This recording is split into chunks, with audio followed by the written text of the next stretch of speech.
Hi, everybody. Welcome to the Underwater Photography Show. I am Matthew Sullivan. And I'm Alex Mustard. And I know in your guys' time watching this, it's only been a few days since our last episode came out. In reality, it's been about a month since Alex and I have sat down and talked. And that's because, as we're going to discuss today, Alex has been on a big adventure in the Maldives with mantas, whale sharks, tiger sharks, frogfish, all that good stuff. So today, Alex is going to tell us a little bit about the first section of his trip when he was running a workshop on a liveaboard that I actually don't know the name of. But we'll dig into all things Maldives, how it was photographically, how it was fishiness wise, and whatever else we happen to tangent off into. So, Alex, please take it away. Yeah, well, it's always nice to have these catch ups because I think so much detail comes out when you've just been away in the field doing underwater photography. And there's so many smaller things about technique, about gear, thoughts on diving and photography that I think make for really interesting episodes. And particularly because this was a really extensive trip to the Maldives. I did 50 dives while I was away, so any 50 dive trip's always a pretty big one. The Maldives has always been a classic and amazing dive destination. And we did what I always refer to as the classic central atolls. So the Maldives is kind of like a 500-mile long chain of atolls, and there's just coral reefs for as far as the eye can see in down this chain of atolls. And the central area where the main airport is and the few atolls around that is where we concentrated on the liveaboard. We were on a really nice liveaboard called Emperor Serenity. The liveaboards in the Maldives are all quite large, so the way I do my workshops, and I don't want to talk about the workshop side, I want to talk about the diving, but the way I do on my workshops there is we requested a couple of years ago an extended itinerary so that they could build it in, because at this time of year, at the high season, the liveaboards all do 1 week itineraries, and there's more diving than you can do in a week. You always have to skip really good dives. And so we did an extended itinerary of 10 days. Most liveaboards in the Maldives do 3-day dives and then a night dive when appropriate, whereas we asked to do 4-day dives on this itinerary throughout the trip as well. So that's one of the reasons we did so many dives. And we also underfilled the liveaboard. So the liveaboards are a bit big, and I think with a big group of photographers, it can be too much congestion on certain sites/subjects. So I also ran the trip undersized, and I think we were 14 or 15 photographers on the trip, whereas the boat can take 26. So we had the luxury of lots of space. But that obviously makes the trip a little bit more expensive than normal, but I think it's really worth it. The extended time and the extra space, I think, really made a difference to everyone on the trip. And lots of people on the trip have been to the Maldives before. Everyone commented how productive the trip was photographically. And I think those factors really played into that. I'd also say that I think as a photographer, my view of the Maldives has changed a huge amount over the last 20 years. And it was 27 years ago that I was in the Maldives at this time of year when the first mass bleaching of coral occurred anywhere. And we didn't know what it was at the time. I actually, embarrassingly, thought it was a problem with my camera.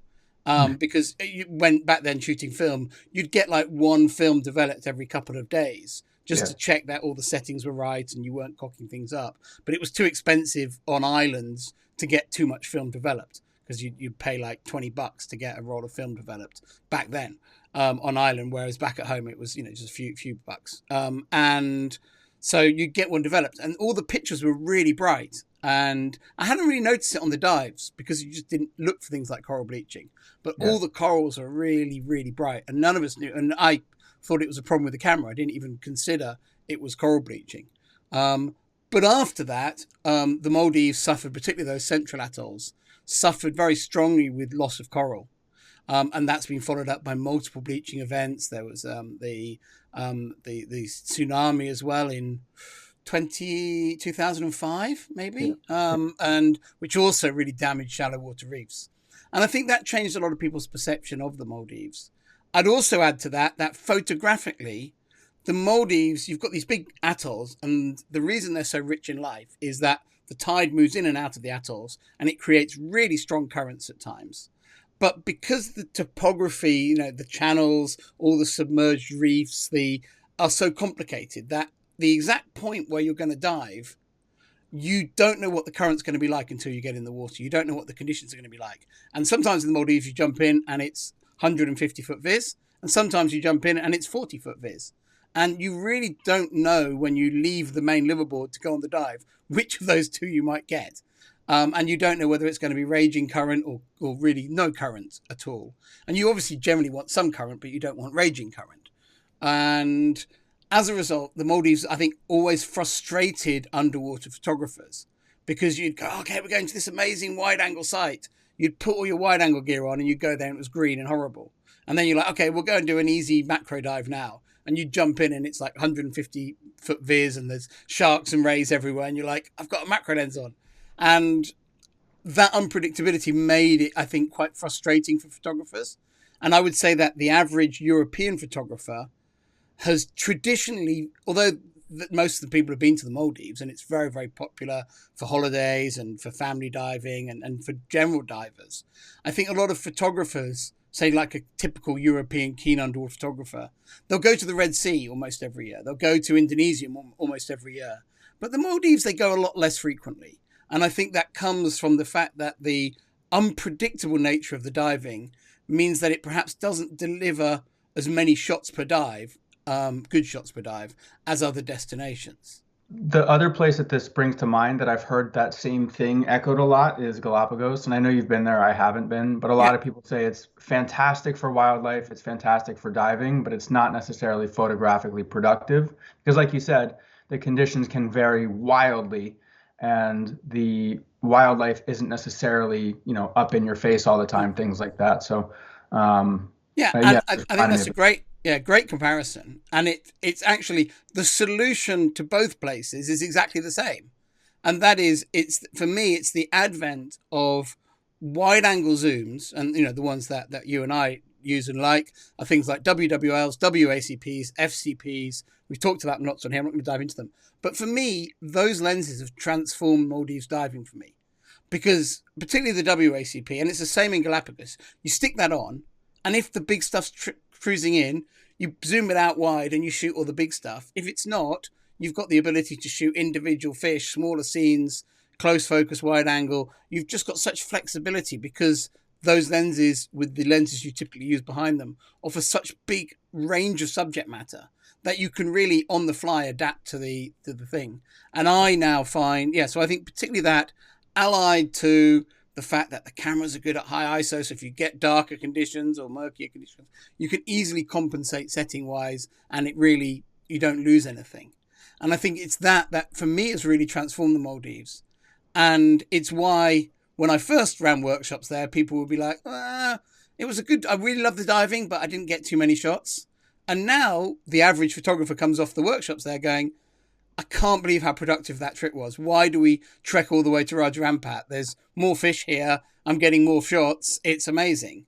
So, Um, real quick on that point, one thing I wanted to ask, because you mentioned it earlier, is that the coral bleaching and the tsunami and things have done so much damage to the reef, yet it still seems to be remarkably crowded with fish life. I don't know, I don't really know much about the Maldives. So do you have any ideas as to why that would be, that the fish populations are still doing so well? yes. I think the other thing I'd say, the reason, just to answer, just to tangent quickly, the reason you don't know lots about the Maldives is I do think that the relationship between European divers in the Maldives and American divers in the Maldives is very different. Because for us, it's way closer than going to Southeast Asia. Yeah. It's a similar flight time to going to most Caribbean destinations. It's some of our closest coral reefs, and it's therefore seen as an easy destination. Whereas for North America, it's the opposite side of the planet. Yes. And so it's a really hard destination. And I think that changes cost. It changes time, it takes to do it. A lot of Europeans go for 1 week trips to the Maldives. It's very common people do 1 week trips there.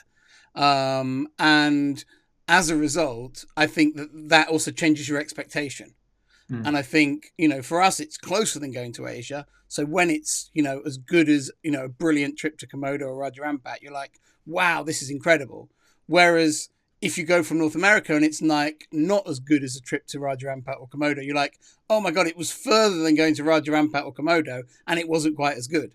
Yeah. And therefore, why am I bothering? So I think that also is part of the reputation thing. In terms of the fish life, I think obviously it's an area with strong currents, areas of shallow water inside the atolls, rich ocean water outside the atolls, lots of water movement. So it creates a really rich ecosystem that's always been mega, mega fishy. And then the Maldives, they do a lot of fishing in the Maldives, but the fishing in the Maldives is focused on line caught tuna fishing out in the open ocean beyond the atolls. So while there is some fishing inside the atolls, it's relatively little. It's very, generally pretty well constrained. And I feel that there are more fish there now than ever in my life. And I learnt to dive in the Maldives, when I was 14, 15 years old. And I've been back there regularly through that period. And I feel that the sites are better now. I also think the diving is much more suited to nitrox there than it is to air. So I also think the diving's better because of that now. And it's so much better explored now. So I think the Maldives has never been better. And certainly my feeling after this last trip, I'll run a video over this so people don't have to look at our ugly mugs. But we saw eagle rays and schools of fish and lots of white tip reef sharks, lots of black tip reef sharks, lots of grey reef sharks.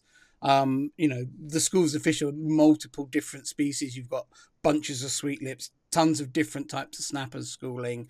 You've got jacks, you've got big eye schools. So it's really, really fishy. There's also, they don't fish parrotfish in the Maldives. So you see loads of parrotfish on the reefs. There's lots of big fish all around all the time of all different types. And I really like that. So yeah, about it. So, but I think it comes from the fact that the fishing effort, there's a lot of fishing in the Maldives, but it's all in the open ocean. Yeah. What makes it more conducive to nitrox than air? Just the amount of diving you're doing, or is it generally deeper? I think just the depth really is that there's the best dives in the Maldives are usually where the currents run. And that's usually where the channels that go in and out of the atolls are called Kandu. And the Maldivian language has got so many different words for different types of reef. It's fantastic. And the word atoll comes from the Maldivian language that we use. But they have words like Tila, which is a submerged reef, but the top of it is deep enough that you can drive a boat over it. And then you have Giris, which is another type of submerged reef, but shallower. You have Haas, you have Gars. These are all different types of submerged reefs. You have, Kandus and Madivarus and so there's all these different words for different types of reefs. But the best diving is generally in and around the channels, and often when there are telas, submerged reefs in the channels, and you just have fantastic water movement over them. Or you have submerged reefs relatively close to major current flows through the atolls, and again those reefs are just super rich with fish. The reason nitrox is valuable is in a lot of these dives, the top of the reef isn't coming to the surface. Some of the best tealers, the top of the reef maybe even as, some of them, they obviously come up to, 5-6 meters. A lot of them, maybe they stop at 10 meters, 30 feet, sometimes, 12, 14 meters, 50 feet or 40, 50 feet area. And so if that's your shallowest depth on your dive, as a result, nitrox becomes really valuable. And, you can run a nice nitrox profile. Also, sharks and rays and eagle rays and things, they're often like to be down at that 20, 25 meter range, cruising out in the current on the outside of the reefs. Cool.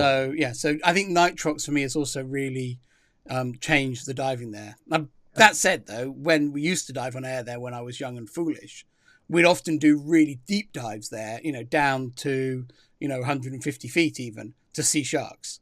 But nowadays we dive a lot shallower, and there are lots of shallow dives as well. So it's not, we did plenty of shallow stuff too. There are also in recent years, I think there've become some really unusual dives that have come about. As I said before, the main fishing there is tuna, and they catch tuna and ship it all around the world. And all the fishing in the Maldives is hook and line with a man holding onto the pole, as you call it in the States, the fishing rod. So it's sold as kind of low environmental impact, high quality tuna. And they have tuna processing plants throughout the Maldives. and all the carcasses and things or some of Uh, them, they throw them in the sea. And so there was it's a famous site called the Fish Factory, just by the airport, where that site attracts hundreds of stingrays and clouds of fish, and tons of moray eels as well. And that's always been a photographer favorite, because you just go in the water and it's literally 2 minutes from the airport where you've just stepped off your plane, and you're just so full of subject matter. that's So cool. that's always been really popular. They've also, just outside the harbour of the airport, so even closer to the airport, is now where they run one of the big shark dives there. And that shark dive, it's only been running for a couple of years, but they get tigers there, bulls there, great hammerheads there. They get spinner sharks there, which I was desperate to see but didn't get to see, because I'd never seen them before. And that's another, amazing thing that comes about, because, again, I guess fishing boats were dumping stuff, and it just Yeah. pulled all these big predators in. In the south of the Maldives, which is not the area that I went on this trip, there's an island with a long name that is pronounced Formula. And that area is famous for tiger sharks, and loads of photographers go down there to do tiger sharks. That's the one that's spelled Fuvamula or Yeah, Fuvamula. yeah, yeah. And then you've got 500 miles of atolls, in between all of that, which Yeah. have all got slightly different characters. As you go south in the Maldives, so the atolls become more constrained. They have less channels and more wall, so they have less. They become a little bit more reefy, and the corals there have also survived better from bleaching. So you get really, really nice shallow water corals in the southern part of the Maldives. In the north, the atolls are much more open, and they're much more oceanic in flavour. So as you travel around, it changes a great deal. And then other amazing dives that we really enjoy doing is in Ari Atoll, which is quite close to the airport. There's a lagoon there where relatively young manta rays hang out, and they've learnt that at night the lights of a dive boat attract plankton, so they'll come and feed in the plankton attracted to the lights of the dive boat. And then divers tried, probably 15 years ago, first started going in on night dives there, putting their torches down on the seabed, which also attract plankton, and then the mantas would swim in front of you, feeding on the plankton. And we had incredible dives. There's a bit of video for that where I sped it up because there was just so many mantas around. You just had to, it was like probably a 5-minute clip of video, which I sped up to be about a minute long. And you just see mantas just barreling through one after another. So yeah, just really, really cool photographic dive to do. And then there's relatively close to there, a little bit further south from there, there's a place where you go at night, you turn on the lights, and you can attract whale sharks. There haven't been as many whale sharks in that area as a few years ago, but we still got one on this trip, and it is super cool when they come. It's not the most amazing photographically when there's just one. I think some of the best shots I've seen, and obviously Rafa's shot that one UPY was taken at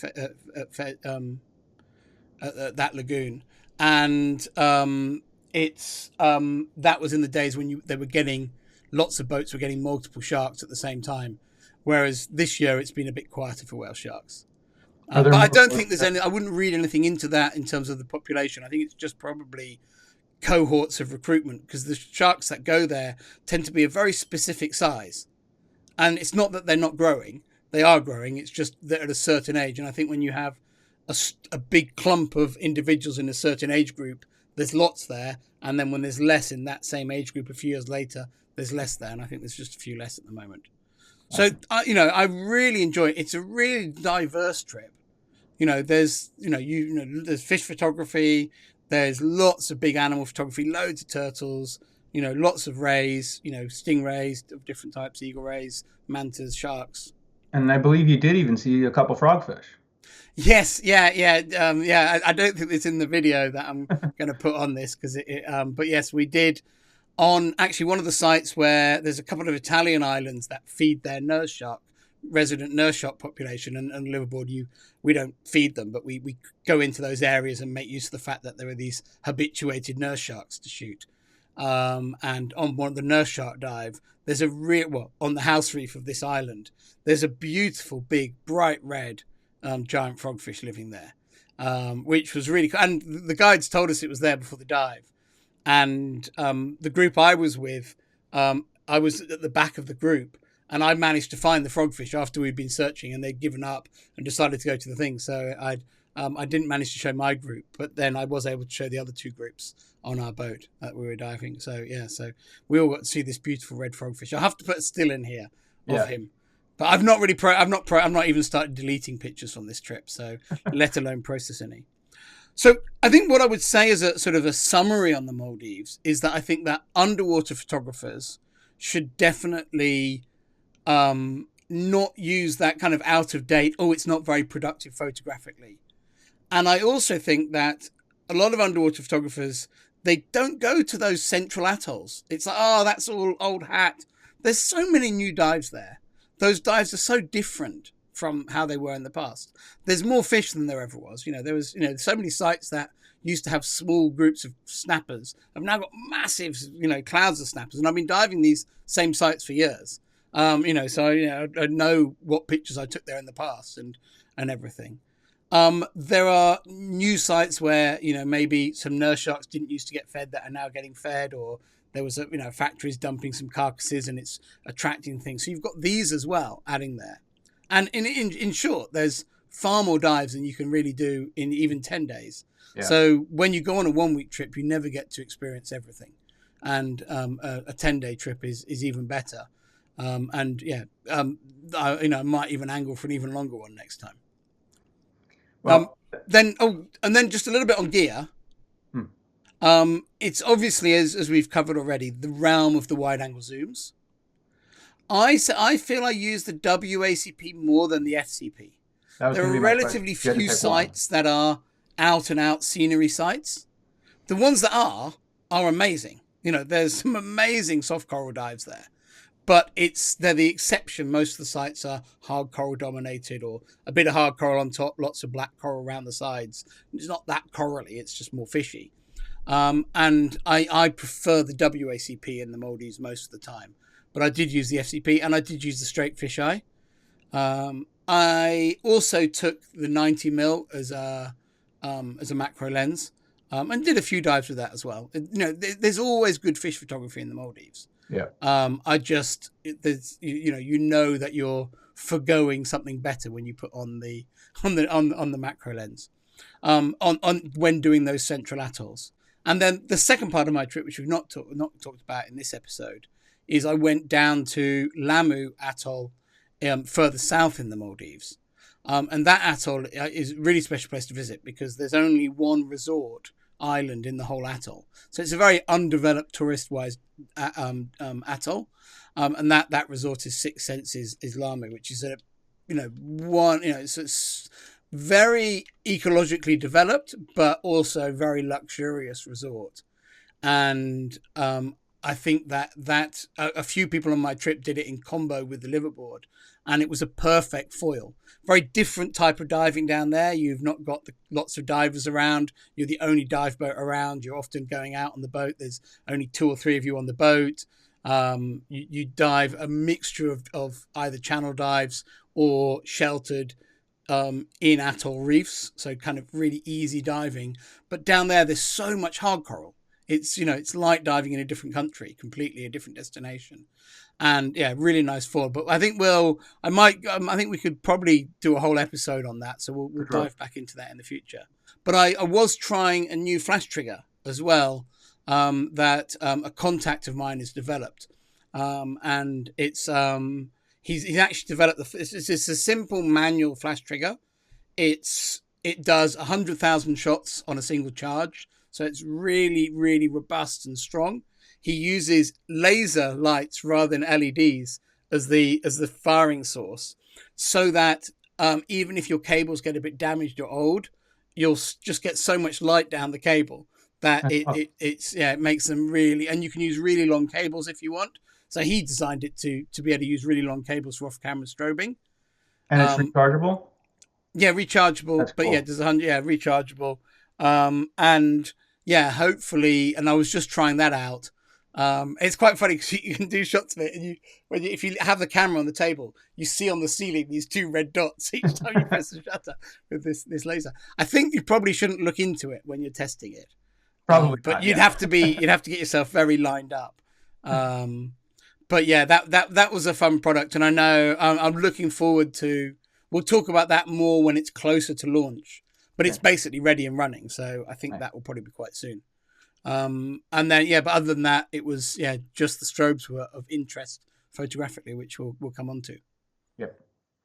So I'm actually looking forward to watching this one back because I want to see all your videos and pictures. Oh, Um, the video is just though shot with my GoPro on top of my camera, and I nice. don't take it on every dive. I usually take it one dive every 2 days, and I don't film with it. I just turn it on at various points, and then Yeah. and then just clip it. If something calls something towards me, I'll turn it on, then I'll take photos, and then I'll turn it off again, and then just clip the nice bit out of it. So it's not sometimes if I suddenly start doing verticals, Yeah, the whole thing slops yeah. around. But Well, nonetheless, I look forward to seeing them.